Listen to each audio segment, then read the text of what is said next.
wabarakatuh. Nama saya Raya Cikal. Saya berasal dari SD Negeri Karangasem 1. Hari ini saya akan membawakan sebuah cerita rakyat Jawa Tengah yang berjudul Aji Saka.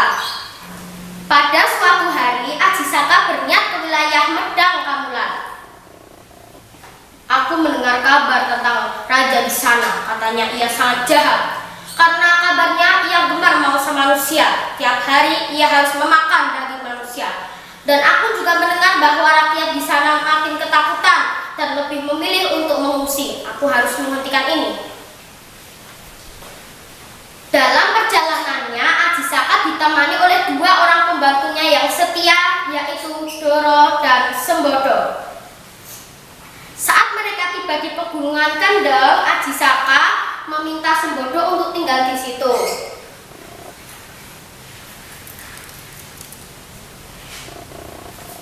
Sembodo, kutitipkan keris sakti pusakaku ini kepadamu. Jangan sekali-kali engkau menyerahkan kerisku ini kepada siapapun juga selain kepadaku saja, dan aku yang akan mengambilnya. Baik tuanku, akan kujaga keris saktimu ini.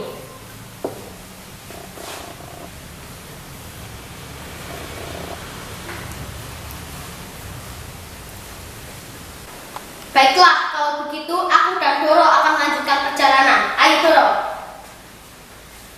Saat mereka tiba di suatu tempat, Aji Saka meminta Doro untuk tinggal di situ karena ia akan ke kerajaan Medang Kamulan seorang diri.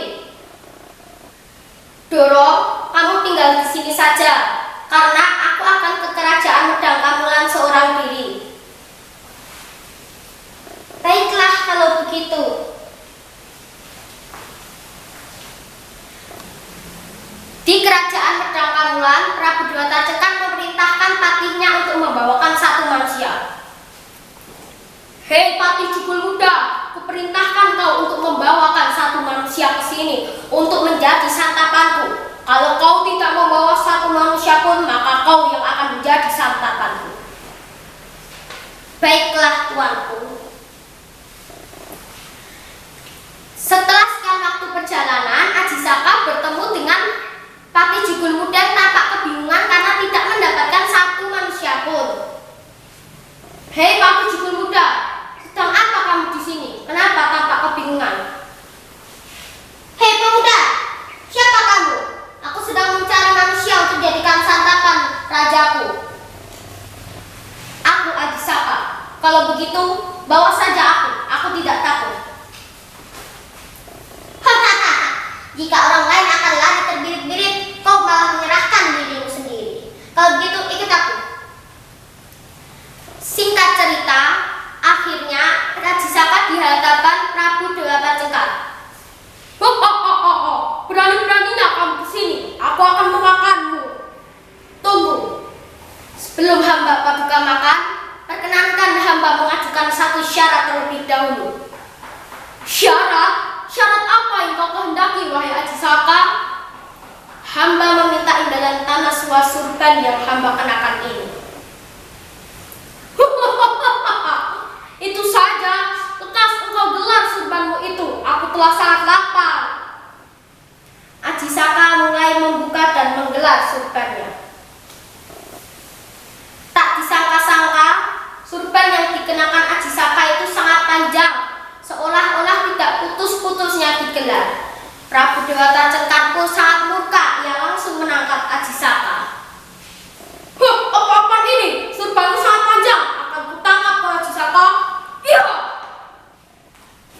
Hah, tidak semudah itu Prabu Dewata Cengkar. Aku akan melilitmu dan membalaskan dendam rakyat Medang Kamulan.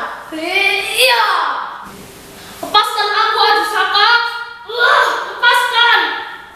Iya. Tidak. Raja yang sangat jahat itu akhirnya menemui kematiannya. Tak terkirakan kegembiraan rakyat Medang Kamulan setelah mendengar Prabu Dewata Cengkar mati di tangan Aji Saka. Mereka berbondong-bondong kembali ke desa mereka masing-masing.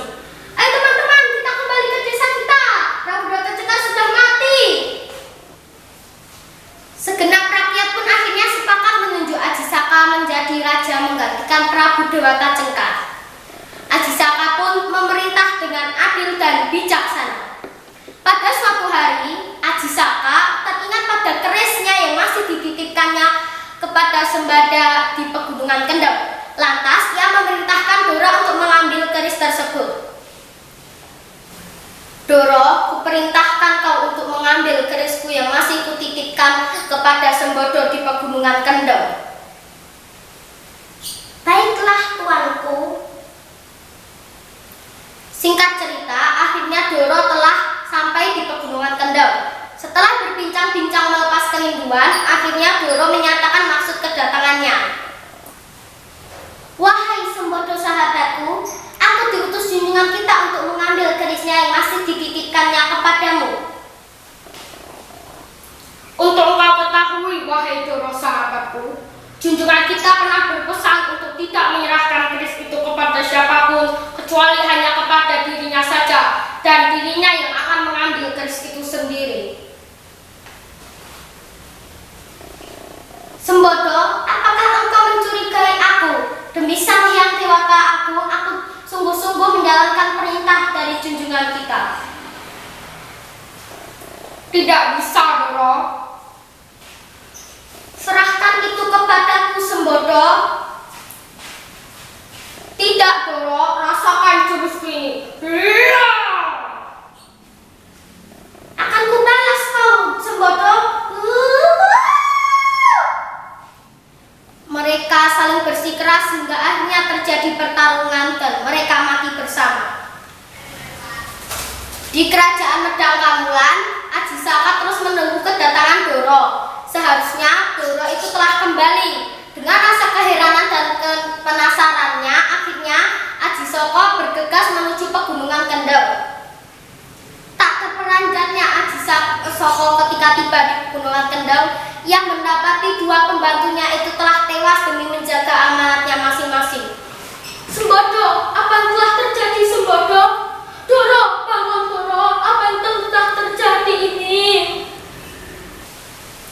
Lantas, Aji Saka teringat ada amanatnya yang diberikan kepada Sembodo dan Doro. Sembodo akan mati-matian menjaga keris itu dan tidak memberikan kepada siapapun kecuali kepada Aji Saka. Sementara Doro akan mati-matian untuk mendapatkan keris itu sesuai yang diperintahkan oleh Aji Saka.